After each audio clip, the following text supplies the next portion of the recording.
അമിത വേഗത്തിലെത്തിയ bike pickup വാനുമായി കൂട്ടിയിടിച്ച് തകർന്ന് 17-കാരൻ മരിച്ചു. വാഹനം ഛിന്നഭിന്നമായി പോയി.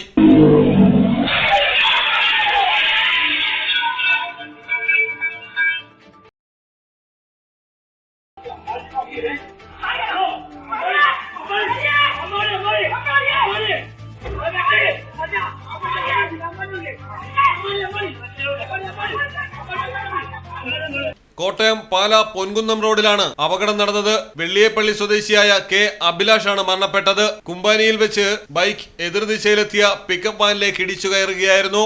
തൽക്ഷണം അഭിലാഷ് മരിച്ചു. സംഭവത്തിൽ പാല പോലീസ് കേസെടുത്തു. മലയാളം ടെലിവിഷൻ, കോട്ടയം.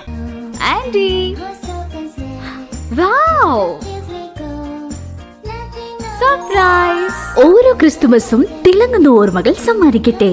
ഏവർക്കും മിത്ര ഡയമണ്ട്സിന്റെ ക്രിസ്തുമസ് പുതുവത്സരാശംസകൾ.